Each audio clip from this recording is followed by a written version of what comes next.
Bu güzel değil mi? Yeni okul, her türlü imkanı da var. Açık tutar değil mi?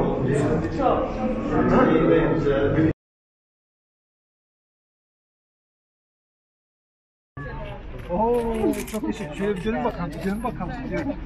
Fotoğrafa bakın çocuklar. Abiler çekin, gelin bakalım şöyle. Şöyle. Seviyor musunuz okulu?